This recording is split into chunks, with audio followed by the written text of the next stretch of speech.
Hello, everyone. Welcome back to This Week in Thought. This is episode 9, and today is Friday, March 24th, 2023. As always, I'm Chunky. In the middle, that's Kassig. Over on the right, that's RedMed. And Hello. this week we're talking about deception. Sort of, I think it's a very interesting topic because I think it touches on a lot of things. And I guess the motivation for me to want to talk about it, as I was going back and rewatching earlier episodes, I noticed it sort of in the initial editing process, but I started to see a pattern in some of the things, for example, that Kassig was describing different aspects of his worldview at like sort of different levels, and I saw a pattern, and the pattern is that there seemed to be a keen awareness of deception. So there was for example, at one point we were talking about ethics, and Kassig, you said, well, you know, organizations, for example, marketing strategies, they have their own agenda, and so they'll pass messages in a sneaky way, like a almost subversive way to the recipient of the message, the consumer. Consumer's not even aware, and then they're acting in ways that benefit the organization that's marketing to them, but maybe not in their own best interest. And so I thought, okay, well, there's sort of like an awareness of deception at the ethical level. But then I noticed it also when we were talking about metaphysics, and specifically some of the models that you had been advocating was, the not the holographic model, but the this idea that there's a simulation hypothesis, that we're living in a simulation, or that the reality we think we are experiencing is not authentic. It doesn't correspond to the actual reality that's out there. So it's the solipsistic worldview. It could be the Matrix. It could be we're running in a simulation and a mainframe in the alien universe. It could be there's any number of explanations for why the reality we think we perceive is not authentic and doesn't correspond to the actual reality. But it struck me that there was this common thread in that in all those cases there seemed to be this implicit belief maybe that there was an intent to deceive on the part of whoever it was that was behind the scheme to create, let's say, the virtual reality in which we're trapped. And so the more I thought about it, the more I thought, well, I wonder if there's a reason for that common thread. In other words, is it, let's say, cynicism, which is just a skepticism applied to the motivation of others, like amped up? Is there like an amped up level of cynicism that would lead one to believe that, hey, I'm being deceived, or there's a chance I'm being deceived at every level? I'm being deceived in my interpersonal relationships with people. I'm being deceived about the reality itself that's around me. And so then I thought about, well, okay, what is it about deception that we find so unappealing? I think we all find deception unappealing. I don't know that we do. It might be worth talking about that. And then of course the thing I wanted to ask Kassig is, well, first of all, do you think my characterization is right, or do you think no, there's different things going on at different levels, and there's not a common thread of deception among all of it? I, I mean, personally, I think it's everywhere. I mean, it happens everywhere in the animal world. When interests collide. The person with less power, will apply deceit, and I think it's a power thing mostly. It's if you're in power, the more afraid you are, the more you're able to deceive. And a lot of times, it's about inequalities. Okay. Yeah, so we kind of talked a little bit in our chat thread before the conversation about this, but it's worth reiterating for the audience. Some of the examples that you had given, you said, well, there's examples in the animal kingdom. I mean, it's pretty evident. Look at how certain animals camouflage themselves. I mean, look at how they're biologically programmed. Their genetics make them adapt to their surroundings as a way to deceive the would-be predators, to distract them or confuse the would-be predators so that they're not preyed upon. And so I kind of wanted to make a distinction between that, which I would call like let's say a genetically or evolutionarily originated survival instinct, which is reflexive, and it's not something that's intentionally done. It's simply something that the body of the prey, the would-be prey, does automatically, versus when, let's say, conscious agents intentionally deceive others. And I think you may have hit on it there a little bit when you said, well, it's a power thing. It's how the weak tries to equalize the power disparity. Maybe Yeah, oh, it's yeah. leverage. And I think you can have conscious control of it, like conscious deceit. I almost think it's the same process. It's we think that it's a conscious choice, but it's actually our biology compelling us to survive, really, because it's really survival. It's a survival adaptation in all of the overreaching. It's it is like you said, to re-equalize the power dynamic usually. Let me ask. So do you think most people are deceiving most of the time? Are they behaving deceptively most of the time? Yes, on Interesting. some level, Interesting. especially when there's conflict between the conscious mind and the unconscious mind. The conscious mind plays all types of rationalization games. Well, see, that I want to mention real quick. That was one other thing I noticed in a prior discussion, that you seem to have this perception of there being deception going on at the ethical level, people deceiving each other, at the metaphysical level, like we're being deceived by whatever it is that set up this reality that we think we're perceiving, but it's not actually the real reality. But there's Mhm. also that epistemological deception where at one point you said, well, my conscious and my subconscious are not in direct communication, but that you could feed deceptive information to your subconscious as a way to prompt it to behave a certain way or act a certain way and produce a result that you were looking for. Yeah, And, yeah, and just manipulation. I thought that was interesting that not only are you keyed into this ubiquity of deception at all levels, but you're also employing it as a technique upon yourself, or attempting to use it as a technique to reprogram yourself. I thought that was interesting. Yeah, and at a certain level, it's the same thing where you're trying to equalize power dynamics. How does one without power make change? And I think it's leveraging different types of power. Like rich people have the military and the government. People without means like that have each other. Mass demonstrations of the people and all that. Hey, Red. Because if they had power, they could just say, "We're doing whatever we want, and we're not going to waste our energy convincing you this is what's happening. If you don't like it, we have ways of dealing with that." So I think on all levels, it's fear and control and equaling power dynamics mostly. And I think it's human nature. It's all based on the survival instinct, keeping enough resources for all our people. Hey, Redmed, what's your take on it? Yeah, question. Well, I don't know what it is. It's why would the weak have to deceive to gain power against the 1%? I'm sorry. Could you speak What? up just a little bit? Yeah, sorry. Why is the weaker having to deceive against the 1%? What are we trying to deceive them from Uh, or um, against? Sorry, I think it's a competition for resources. The 1% has what, 80% of the resources? It's making enough credits for survival. But what deception are we trying to pull to gain those resources? Aren't we just? I mean, we're we're in their hands. We don't. I mean, if we control 20%, that's not enough for them to worry about us. Any thoughts on that? Yeah, I wonder if it's not, let's say, the 99% have-nots, let's call them, or let's call it the masses, whatever you want to call it. Um, so and I think you're right there, Kassig, when you say it's something like an 80-20 rule, like 1% controlling 80% of the resources, the other 99% controlling 20%. I've read statistics similar to that. I'm not sure. We'll have to look that up to verify it, but let's, for the sake of argument, go with that. Um, RedMed, I don't know that it's the 99% trying to deceive the 1%.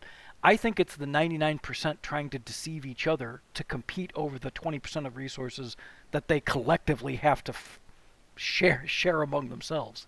I think that may be the source of like common deception. I don't know what you say, deception among the commoners. So we're just trying to deceive each other into gaining more power than the other one to try and become one of the 1%.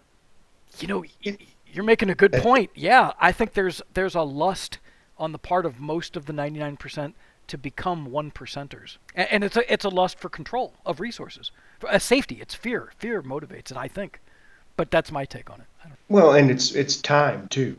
And I don't mean like, when I say deceit, I'm just sort of being general, like, anything you can do to preserve your resources. It's sad because there's a competition that's set up between everybody to compete for that little sliver of resources. And I think that's when humans are at their ugliest. I do agree that I think we're in a condition that I would call artificial scarcity, and I'm not the first one to describe it that way. Basically, a situation where if resources were, let's say, utilized to the maximum efficiency, there's more than enough abundance for everybody to have everything they want. But the reality is, a lot of people don't have what they want, and I think that's artificially created and perpetuated. I think that scarcity doesn't need to exist, and that scarcity I think creates competition. I guess the question I wanted to ask though, leaving employers and the employment process out of the mix for now. The thing I Mhm. wanted to ask a little bit about though is, Kassig, you said, well, yeah, you think that deception is pretty widely employed, let's say consciously as a tool where how like the average people interact with one another. And I guess I wonder why you think that. I mean, I see deception. I've experienced deception in other people, but I don't know that it seems as pervasive to me. Now, maybe I'm naive and they're all deceiving me and I'm just not aware of it. But is it possible that there's not as much common deception going on as you think there is? Like, I wonder what the actual amount of deception on average that the typical citizen engages in is what I'm asking. Now, I see. I think I'm using the term broadly, and I think that might be where some issue. Like I consider bias as self-deception, and that's kind of where I'm saying it's ubiquitous. It's because I include biases and mostly the lies we tell ourselves to motivate ourselves or to get us going. So to me, I think my general thesis is that deception's everywhere. It can be used for good or ill. I think it's kind of a technology in the sense that our stories and our myths and all of that, I would consider that might be part of like cultural deception to propel ourselves to do more than we normally would. I, Like I'll have to look for it, but there was an experiment where they were drowning rats, and the rats who like the rats who like one of their friends was rescued, so they think that they have a chance of rescue, can like tread water for twice as long as a rat that is just there and doesn't think that there's a thing of escape. So yeah, just to reiterate, I just think that we use deception all the time. It's a strategy, and as far as interpersonal deception, it's hard to say. I think if you include white lies into that, it happens quite often. I think for me, I'm more interested in conscious lies that are told intentionally by one person to manipulate, let's say, another person into behaving a certain way. Not so much the instinctive biology of, let's say, less complex organisms like rats. Mhm. I mean, to me, that's explainable from like a survival instinct standpoint, from like an evolutionary standpoint. The thing Mhm. like very interesting to me is you said, oh, I think people are deceiving themselves. They tell themselves lies, and so I wonder, like, what do you think are some of the lies people tell themselves? I'm not disputing it. I just would like examples to see if I'm doing that to myself. Everything will be all right. You think that's a Is lie? probably, You think that's a lie? I think, looking at the evidence, we're kind of, pedal to the metal, full speed at the clip. So I think we're kind of in a precarious situation as far as the species go, and personally, like if the superstorms come up, as the projections say, it's not going to be like it was yesterday. No, it's not. But I don't think that necessarily means that it's not all right. It begs the definition of what your concept of all right is. Like if all right, if quote unquote all right is the status quo, well, no, nothing's ever going to be all right. But if all right is me being okay with whatever change happens, then there's no case where things are not all right. Everything is going to be all right. So it's not really a lie I'm telling myself. It has to do with your perception of what constitutes all right. And I wonder if you have, let's say, a more conservative conception, meaning you desire to preserve things as they are, whereas I'm perhaps more open to change, even change that could be considered catastrophic from like a species maintenance standpoint. Any thoughts, Red? Not really. Right now, I'm just kind of taking this all in. This is all very interesting, and I don't know. The self deception of everything's going to be all right. I don't know. I don't know. Like Chunky said, is it's a personal thing. Is if all right is the forced change upon you, and you're okay with that, then that's fine. If you're like Kassig said, where our Chunky said about Kassig, if you're just accepting the status quo, then no, everything's not going to be all right. But I don't see either one of those as a deception to yourself. I don't see everything's going to be all right as a deception. I think it's more of a state of mind. A deception is not all right. Everything's going to be marvelous. I'm going to come out on top on this one. The change that I'm going to make will impact everybody. That would be a deception, not just everything's going to be all right. That's interesting. Like when you say that's a deception, I would say that's deception on steroids. That's like delusion. That's like a messiah complex where somebody says, "Oh, I'm the solution. I can solve all the problems." I mean, I sort of see where, to Kassig's point, self-deception. To tell yourself it's going to be all right as, like, let's say, a survival strategy or a motivation strategy to compel you to continue acting even in the face of adversity. That can be seen as deceptive if you truly believe things are not going to be all right.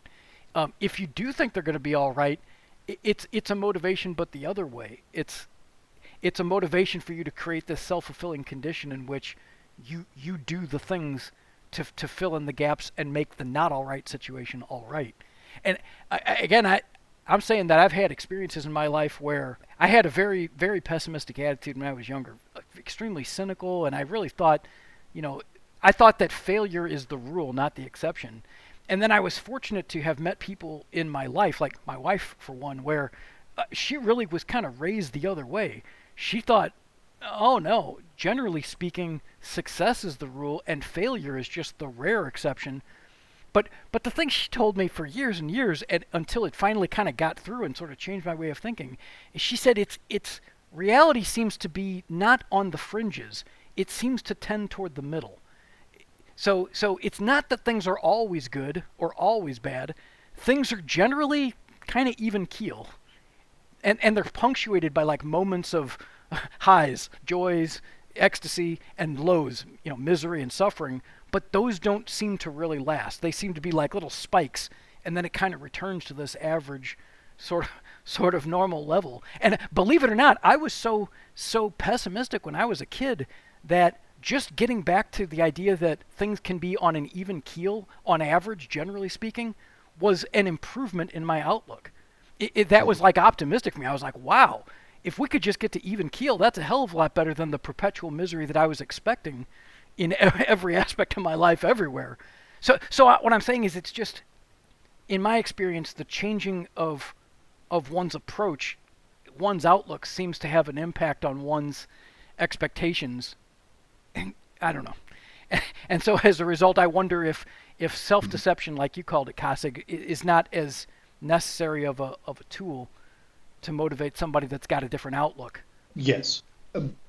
I think it I think it is useful for the motivating of the people who don't have that outlook, because I've always had pessimism issues myself. Do you think it's better to use the tool or to try to retrain people to have a more optimistic outlook? I mean, I'm asking. I don't know. Depends on your time frame. If you bring somebody up, if you bring your child up in a positive outlook type situation, or even just the even keel situation, and not in the pessimistic situation, then yeah, you're gonna change people's perception. You won't have to self-deceive. Your child won't have to say everything's going to be all right, because they already know it. Yeah. Right. I was just going to say that the thing you're mentioning is, and I don't know if we talked about this ahead of time. I can't remember what we've discussed offline or from prior episodes, but there was this thing that Kassig and I had kind of been working on, and I think we hinted to it in a couple recent episodes, is that we think there are certain virtues to the commune structure, what we call the commune structure, the small community structure, like isolated community. And what you just mentioned there, I think you're sort of hinting at another virtue, is that the commune creates this environment where you can raise children free from the negative influences of the larger society. Not that it's good to raise kids in complete isolation, because then you don't prepare them for the realities that they're going to deal with, the harsh realities, and it's like a shell shock, like a system shock when they go out into the real world. But there's, I think, something to be said. There's a benefit if you raise them in a way where you can always guide them through the experience of those harsh realities with the wisdom that you interject as a parent, for example, or like a community member when there are children. They say it takes a village to raise a child. The different people in the community, the elders, let's say, have seen enough of the harsh reality that they've learned strategies for how to deal with it. And if they can be around to talk to the child when the child says, "Oh, I saw this horrible thing I read about on the internet," they can say, "Well, yeah, there is a horrible thing, but here's how to handle it. Here's how to think about it." You can do wonders for raising a child with, let's say, a positive outlook, with a problem-solving mentality, instead of the kind of pessimism I had as a kid, where I thought, oh, every problem is insurmountable, and so it's I want to bury my head in the sand, which is kind of how I felt for a lot of years. In other words, that was disingenuous, because I didn't realize that I had so much problem-solving skill innate, and it took other people, optimists around me, saying, "Hey, you can fix all kinds of stuff. Let me show you strategies to teach you how to cope with all these problems you're describing." It's oh, well, now maybe life's a lot more livable if it turns out I'm more capable than I thought I was. And it seems in that environment, you can raise kids in that environment. You can make better citizens for tomorrow by raising those kids in the right guidance today. And I think a commune can do that. I'm sorry, I know communes is not the topic of this episode. It's just that what you said is you're pointing to another virtue of a commune. And if you don't have children trained properly and they're brought up in a pessimistic way, it's so difficult to fix it later in life. And the sad part is you have to change your attitude before the world will change. And that was a sticking point for a long time with me. It was all right, things aren't good. My initial reaction is, if things aren't good, stop and wait for it to change, which is not the most effective way to get change, interpersonally. But then, started watching some self-help stuff and all of that, and, Neuro-Linguistic Programming and all that. And it's it can be changed. It's much easier to teach it young and not have to do that. Because no matter how much you logically tell yourself something, if as a young child you were told the opposite of that, you biologically, there's something in you, your gut just believes all those terrible coping mechanisms that they've taught. And I think a lot of Gen X, our parents just decided that, I don't know if it was at the Times or whatever, but, kids can raise themselves. It's cool. And no, they can't. No, children need guidance, and not guidance provided by the advertising agencies on television or in media. Well, that's funny you say that. The other name that they call us Gen Xers is the MTV Generation. That being an indicator of how much we were influenced by media, by broadcast media, especially pre-internet day media. I mean, how many tens of thousands of hours of TV do we all watch? Not even intentionally, just it was always on, and you were always being influenced by it, whether you realized it or not. And we're influenced both positively and negatively from that too. You remember back when we were growing up, Good Times and Welcome Back, Kotter were, for middle class kids, kind of the only real vision that you got to see of how other people live. So yeah, it's all technology. It's if used properly, it's beneficial, and negatively, it's not. So that's a whole topic too. But those ones you mentioned, Good Times and Welcome Back, Kotter. I mean, what was the major message of Good Times? If memory serves, it was poverty creates suffering, and the major message of Welcome Back, Kotter was ignorance breeds suffering. So maybe those were the negative models that you try to run away from. But I mean, what kind of subconscious influences it have on you and your worldview? I mean, what if the message that kids take away is, wow, there's poverty and ignorance everywhere, and it's the explanation for why we see so much suffering around us. I mean, maybe a better message to send kids is, hey, every problem is solvable. Here's the solution out of suffering and out of poverty and out of ignorance. Well, and on the good half of the media, we had Star Trek growing up, which is great messages, And it's, I think there's a ton of people putting out good messages. It's, that 5% of people just gum up the works of everything. Yeah, that's true. That's true. Although, again, to be optimistic, what you said about the, the internet, the way it's decentralized, gives the Yes. opportunity for us to put a more positive message out there. I love it. I love these kinds of conversations because we're doing that. We're sending out the positive message. The you'd said something that kind of struck me. This is the answer to get out of poverty. What is the answer? I mean, this is a huge um, discussion that can be done in 3 or 4 episodes. But Mhm. how can your parents teach you this is how you get out of poverty when they don't try to get out of poverty? Do I go in and say, no, you're a horrible parent? This is how you need to work. Your child needs to work and proceed with his or her life to get out of poverty. There's people that say we need to we need to take a stand and we need to do more for these people. Well, if I do more for these people, I'm just deceiving them, saying everybody's going to be here and help you out. Nobody is going to be there to help me out. I had to go do it for myself, which is probably what most Gen Xers had to do. We had to wake up and go do it ourselves. But we are also taught at a very young age, you have to work to get what you want. I think I don't know. This kind of went off of deception, but It's okay.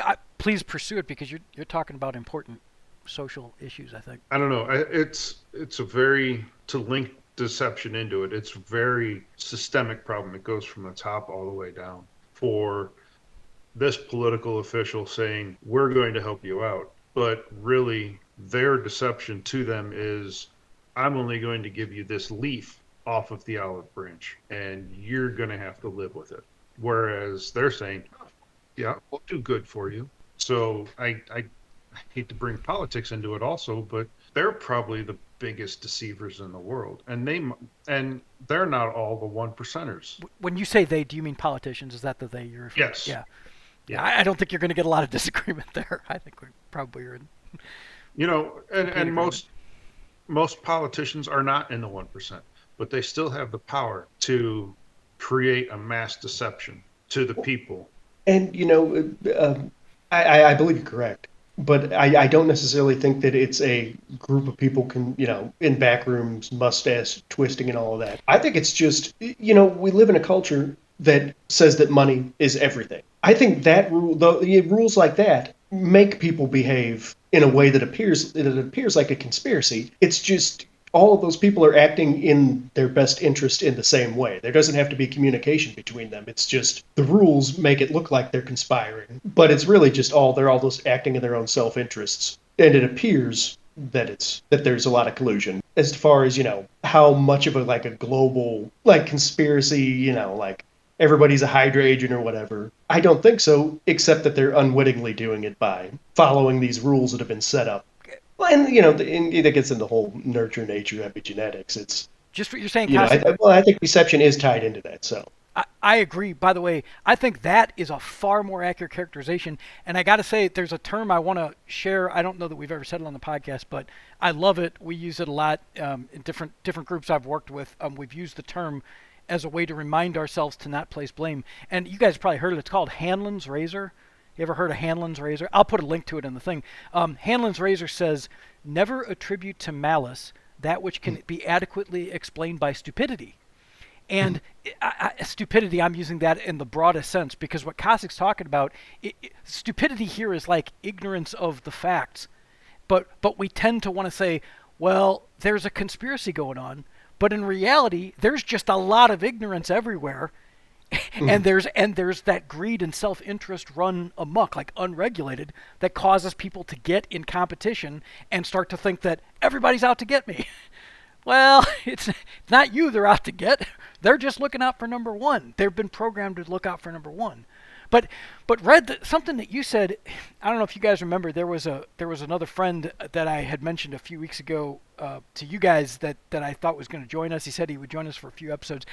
Schedule-wise, it hasn't worked out yet. I hope he is still able to, specifically because what you mentioned about what's the solution to poverty, I asked him that question about, God, 20 years ago. We used to work together and we talked about stuff like this. And because I was thinking the same thing, going, man, how do you get so much, how do you end so much poverty when it's like whole sections of the population, like whole like socioeconomic groups are basically systemically impoverished. They're like trapped in cycles of poverty. And without hesitation, he said, it's education. He goes, oh, it's education. The only thing that gets you out of poverty is education. He goes, look at how crime and education level are inverse. The more education you've got in an area, the lower the crime. So, so the reason, of course, is that the intermediary is the economics of education. I'm sure you guys have seen it where they say for every certain level of like post-secondary education you have, they project how much more earnings you'll have over the course of your career, and it's tens of thousands of dollars or hundreds of thousands of dollars every time you get 2 more years worth of education. So like with an associate's degree, they expect you to make this much more than a high schooler. With a bachelor's degree, this much more. With a master's degree, this much more. With a PhD, this. So it's like linear, at least linear, if not exponential. The point is there's a relationship, a proportional relationship between your level of education and your level of income. So of course it stands to reason that the more educated people are, the greater the amount of wealth they're going to earn. And the more wealth they earn, the less motivation there is for things like crime, because the less poverty there is around. They have the resources they need. I mean, I hate to keep harping on this like it's the answer to everything, but I think that the answer to most of our self-inflicted problems, like our self-inflicted scarcity and things like systemic poverty, it's education. We must educate as many people as we can to as high a level as we can. I mean, I don't know what the way to do that is. I don't know if I should like get out there with a megaphone or a digital megaphone and say, teach your kids, send your kids to college, convince your kids that they should do more college. When they want to drop out, tell them no. Show them the numbers. Show them the numbers about how much more money they can make if they just stick it out for another 2 years. You know, don't discourage anyone from education. Like if somebody says, well, I think I'm 18 and I never really liked school, so I'm just going to drop out and go, no. And show them the numbers. Go, you're investing in your future. Just stay in school. Go to college. And it's never too late. Somebody goes, well, I never went to college. Go back now. I don't care if you're 40, 50, 60. Go back now. Start studying. Pick your favorite topic and just study that. Study that. You might find you like it. You might find you're a better student in your 50s or 60s than you were as a teenager, that you're more engaged, that you are apt to do better work because you care more about it, and it may be easy for you to get that degree and increase your earnings immediately. I mean, there's no downside to education. It's nothing but beneficial, I think, to the person that gets the education. I don't know, I'm sorry that was quite a soapbox, but the thing you said really, it reminded me of that. I think it's pivotal. And, you know, one thing I would love to see, hopefully as soon as possible, I would love to see like those free online websites. I don't remember what the Khan Academy, I think, is a popular one. I would love to see those get accredited to where you don't have to pay anything. Just sit in front of your YouTube, you know, take your tests. We're looking at your camera, looking at you on camera while you take the test. Bam, college degree. But you just completely make it free. Is Khan Academy for children? I don't remember. No, I think they have classes for everybody. Okay. There's a lot of free resources. Like I think MIT gives away some of their. I was just gonna say MIT is called OpenCourseware. I think it's their whole program to like publicize their Ivy League knowledge for anybody. Yeah, you know, you don't need a lot of money to learn. Like especially like my last profession and this profession, they all work basically on certifications, which you could sit at home and study. It's like $200 for the test, but you know it's better than whatever the credit hour price is now. And I just found out if you are a part of Kindle Unlimited, you can get all of the pre-work, like the practice books and all of that stuff. They have all those in there. It's like $10 a month in that library. You know, I think that, you know, showing people, especially people without like means and different schedules, large families and stuff, people who don't have a lot of time or money, I think providing here's these free methods that you can be doing now to improve yourself, like set up Duolingo on your phone, or you know, you were saying it before, the internet is a wonderful medium for that and many other things, but you know, it's very easy to monetize your time now. much more so than in the past. Like if you crafty, make stuff on Etsy. You like making videos. It's really a wonderful time in that regard. Make videos of yourself making things that are destined for Etsy and then publish them on YouTube to double your potential revenue streams. It's just a thought that comes to mind. Like the farmer who made videos of himself farming and now makes more money from the videos than the farming. You think it's goofy, like we laugh at it, but I watch these videos a lot of people building cabins. I love that. I watch that all the time on YouTube, and some of them have like hundreds of thousands of views, like millions of views. And you go, Yep. why is that so interesting? And it's because it's like escapism. Like people, they dream it and they go, they're not doing anything that I couldn't do. It makes it attainable. Like I can like virtually live something that's attainable and experience that. I don't know, vicarious experience, I guess. And I think that there's such a huge draw now. Most people have this fantasy that they want to go live out in the woods in a small town with a small plot of land. And it's great. I say, go do it. Oh yeah. A thing I wanted to kind of mention, we're running not a little bit low on time here, about 45 minutes in, is back to the concept of deception. I'm still not sure whether it's a virtue or a vice. I mean, instinct says, oh, it's a vice. And then I've often thought, well, how do you do away with deception? And for me, I think I was influenced a lot by Star Trek. I remember as a kid that episode came out about the Borg, and then everybody was immediately like, oh, they were the big nefarious antagonist to the series. But I always thought, well, wait a second, look at it from their perspective. What are the virtues of being the Borg? Well, you lose privacy, but the benefit is you gain from everybody else's insight. You gain the ability to cooperate perfectly. You begin to see yourself as part of something bigger than yourself. It really speaks to the breakdown of personal identity. And I kind of wanted to talk about that because I'm not sure where I land on that anymore. I'm not sure if there's a happy medium. If it's good to break down privacy, do away with privacy for the sake of removing deception and increasing communication between people, or whether privacy is something to be valued, and if so, why? I don't really know, and I kind of wanted to see what you guys thought about it.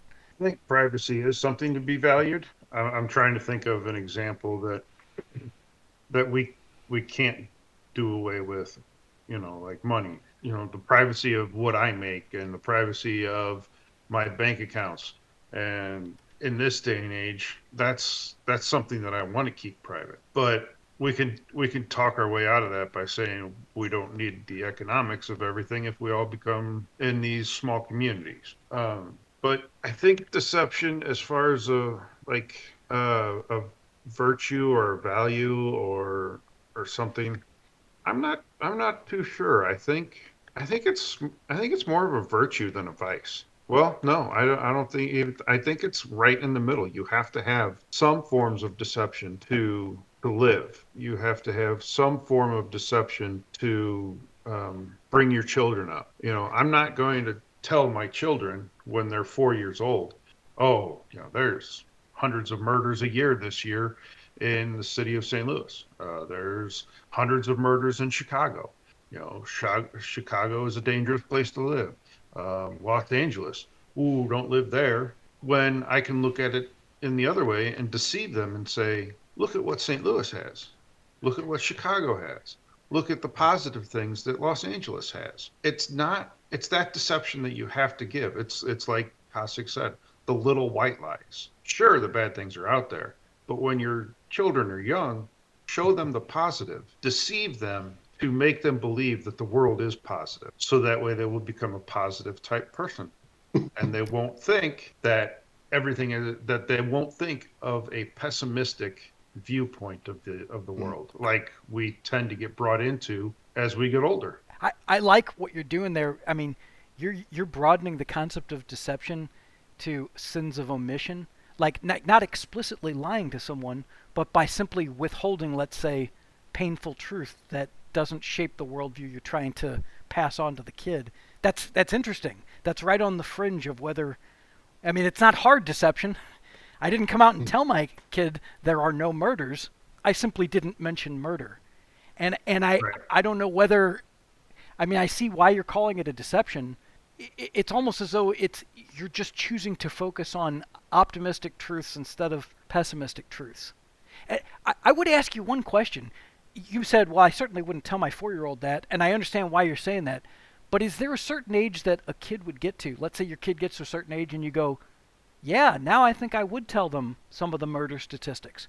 Is there an age you think where it becomes okay, or after which it's okay? Or beneficial maybe for the kid to understand the realities of the murder out there? I think that giving them the statistics or telling them that this is what goes on is more of a social thing. You know, if you're a millionaire, this child obviously isn't going to care much about the murder statistics because they're not going to be involved in it. Whereas if you live in poverty, you really should tell them pretty early, you know, maybe not 4, maybe 10, before their friends get involved in this type of thing. And say, look, this is what happens. This is how it happens. You know, I have deceived you up until now by not telling you, but this is important. So is there a specific age? I don't think so. But it sounds like you're saying that the age is sort of inversely proportional to the economic conditions. Those in poorer economic conditions, the age has to be done earlier. But the child, let's say, can be sheltered the more economically advantaged the parents and the environment in which the child is being raised are. Yeah. Yeah, and I think a lot of people would agree with that. I don't know if that's a good thing or not. I wonder if sheltering those rich kids doesn't actually do a disservice because it makes them blind to the painful realities that their contemporaries have to suffer. That's what I was just going to say, is maybe they should be told at the same time that the person in poverty is told, so that they can actually turn around and maybe change something. You know, and leaving the economics of it aside just for a minute, not that I don't think it's important, but the thing I was going to drive at is, it struck me that it was interesting you said there's an age at which a kid is too young probably to deal with the sort of those painful realities. But then at some point they're not. They're old enough, yeah, they need that knowledge, so you're doing them a disservice to not share the information with them. You got to tell them as a parent. And what I'm wondering is, what happens to the child during those 2 ages? Some transition must happen to the child to make them go from the innocent one that we want to shield from reality to someone who we can't shield you anymore. In fact, it's harming you to protect you too much. What happens to the child during that transition period? Oh, just that they mature. Yeah. And they observe the world themselves too. The maturity level is what does it. You're going to gently tell a 3-year-old that grandma is just sleeping and she might not see you again. Where you wouldn't tell them, well, she died of a heart attack and we're just going to bury her in the ground and that's the last of it. It's just the maturity level of the child is when you feel they can handle that type of information. I'm not disagreeing with you. I think you're right, but I wonder if that maturity level has to do with, how do I say this, the child's surroundings and development type situations. I was going to say like mental development, like critical thinking skills, like their ability, not even so much critical thinking skills, a combination of critical thinking and awareness of their surroundings.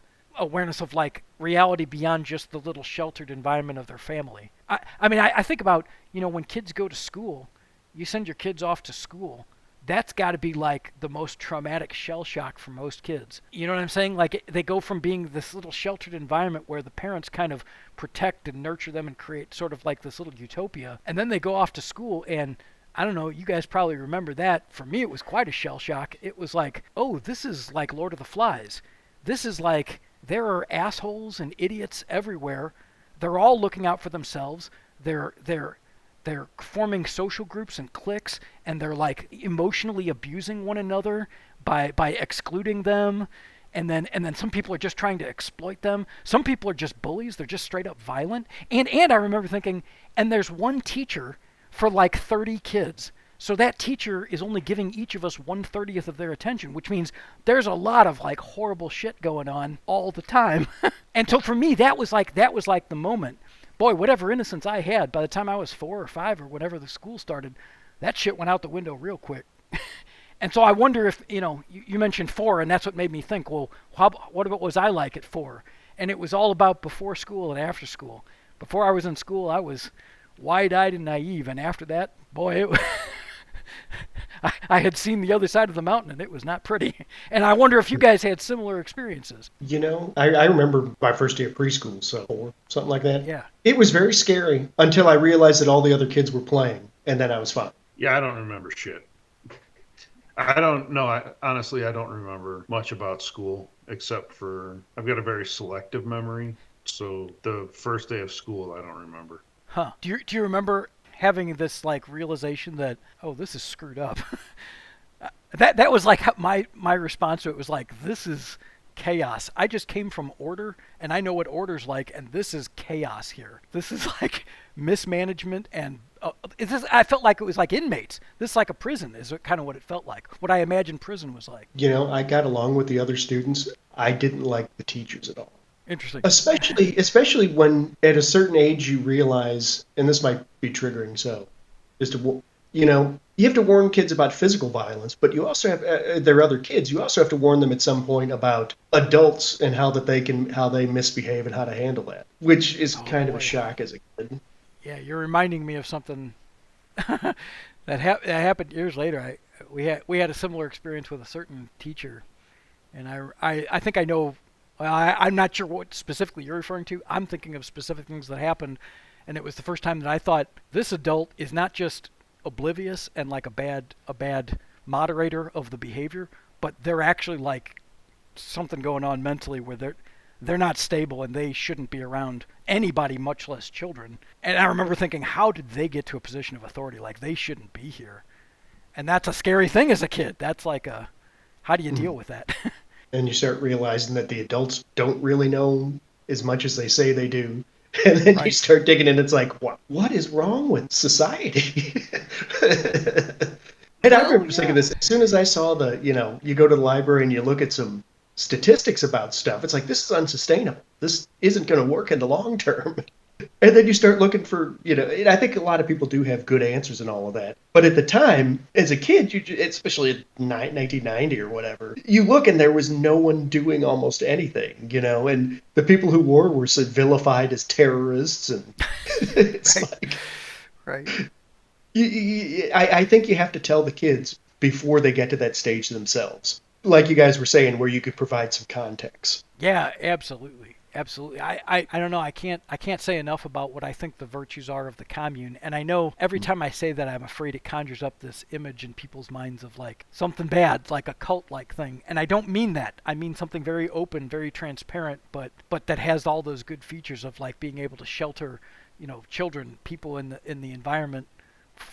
At least give them positive influence as they try to deal with the things they're experiencing. Well, part of the capitalism is that there's a very concerted effort to say that type of living is bad. And especially, if you include living in tribes into that, that's our natural, we've lived, 90% of our time in that mode. And this is just kind of, the last few thousand years has just been an aberration, really.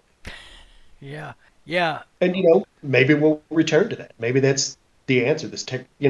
Hopefully we can keep the communications of the internet, but I think we have to move back into that mode of being, living in unity with our environment in small groups. Well, we're way off topic here, and I just wanted to mention that kind of going forward, I know we're going to talk more about this. This is sort of the direction we're going, but the thing you're saying, Kassig, about like tribalism, and tribalism gets kind of a bad name these days. We say, well, tribalism is all about us versus them. I think that's one way to look at tribalism historically, but there are benefits to tribalism that get swept under the rug that people don't talk about a lot. Something about that small community, it supports members and provides a support, like a psychological support group, safety net for them that they don't get if they're just one isolated individual in this mass society. And so I wonder if the thing that we're creating, but talking about creating, these communes, which are like nonprofit organizations that operate. Maybe they operate a farm. I don't know that it's necessarily agrarian. It could be industrial. There's a lot of things they could do, but it operates as this nonprofit organization. But it's a community. It's sort of a closely knit community where you get that level of support, the old sort of tribal supports, all the good things of tribalism without like the violent conflict between tribes. I mean, that's that's sort of like part of the ideal that I'm interested in. That I hope we can delve into that and then describe that in more detail, just because I think it'll benefit people. Well, and I think as time goes forward, and if this ever gets into like a developmental stage, we can always film the setting up of the whole thing. I would love that. I would love that.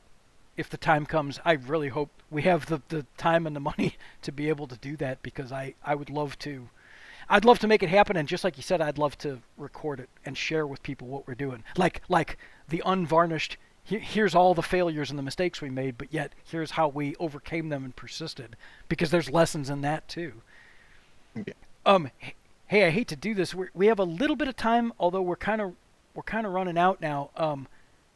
Did anybody have any last thoughts on, like, either, I don't know, deception as a general topic, or privacy kind of was the tangential issue? I think I said my thing on privacy is that it's got to kind of be a little bit of both. I don't know.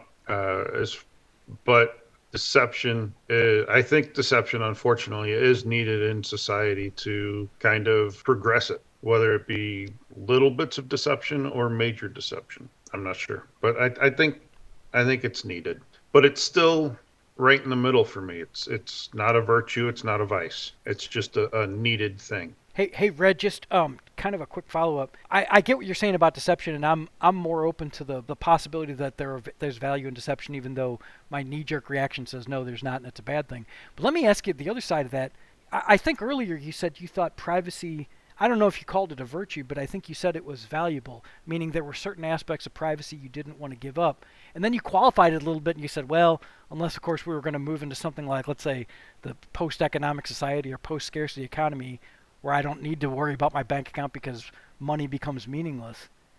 Can you envision a scenario where you would be willing to do away with privacy altogether? Let's say we had the capacity, like technologically, to facilitate telepathy. Like if you could go into an area and have like instant communication, mind to mind, with other people. You couldn't keep your thoughts private, they couldn't keep their thoughts private, and you would just hear each other's thoughts. Is that something that you see as being like an acceptable way to live? Or do you say, no, I always want a certain amount of privacy, like my own thoughts have to be mine? Yeah, I don't. Someone being in my head is not very appealing to me.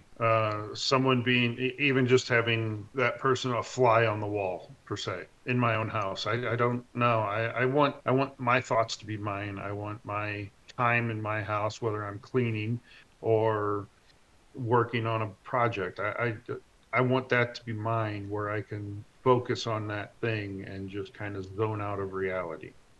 I don't want somebody else, because if they can get in there, they can. This is kind of, but they can get in there, and then they can plant something in there, or they can say, "Hey, how you doing?" And I'm like, no, I want this to be my time. Kassig, any thoughts on that? Yeah, yeah. It's I think generally the deception it's a technology that we can use for good or ill. As far as privacy goes, it's okay, and I enjoy it while it lasts. But I think as technology goes forward, it's kind of, unless we put specific protections in to protect it, it's pretty much already gone, honestly. So, and I think the best way to move forward in society is to just operate at all times like you're being observed. Which I don't think is a bad thing.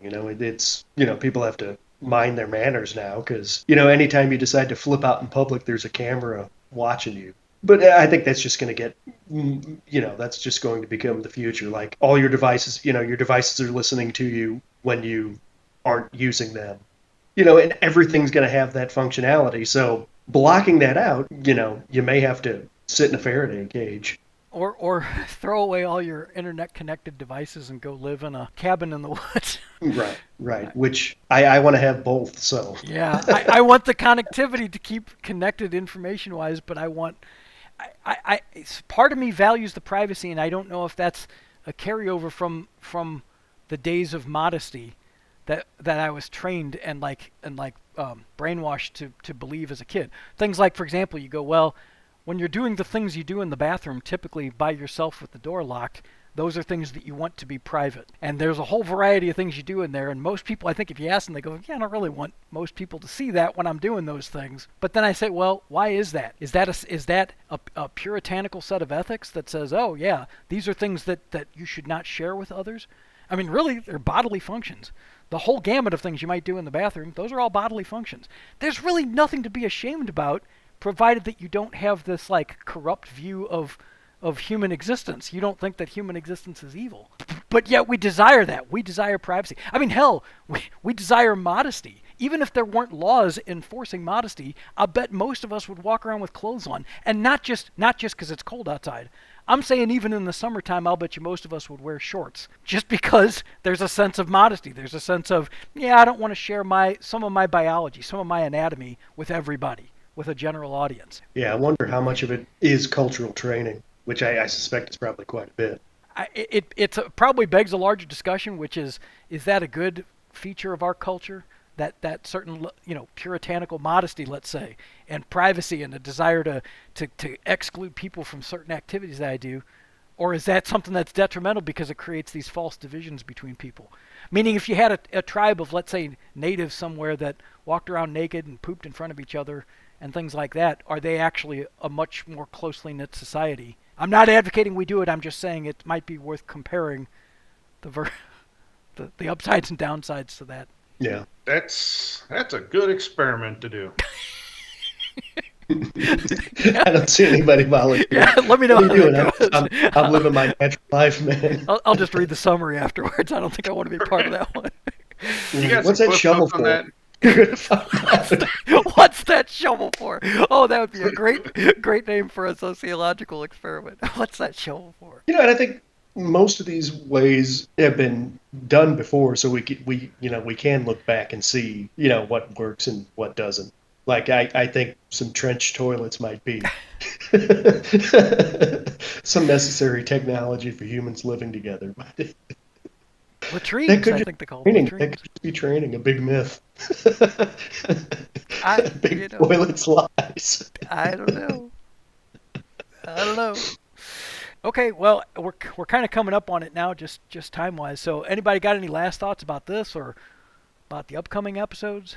Oh, just that I hope everybody does watch the linked video for your podcast the other night. It was really good and worthwhile. Thanks for reminding me about that. I forgot. My sister has started an organization that is focusing on really consulting for ecology-related topics. So she's doing consulting for businesses, for private individuals, and kind of as like a launching point, she's doing a podcast, and she asked me to be part of the first podcast episode, which we recorded the other day. And so it's over on her channel. But as Kassig said, I'll put a link to it probably when we post this, or maybe just separately on our channel somewhere, so that those that are interested can get to it. The company's name is Environmental Solutions. So thank you. Thanks for reminding me about that. I forgot about that. Okay, so yeah, if there's nothing else, I just want to mention everybody that we've got one more episode scheduled for March. It's going to be March 30th, and I think we're talking about time, which is something that we've all been. I mean, you heard a little bit of it. We started to drop teasers in this one, but there's a whole lot I think all three of us have to say about that value that I think we all hold dear, and I don't think it's just the three of us. I think most of us hold that value dear.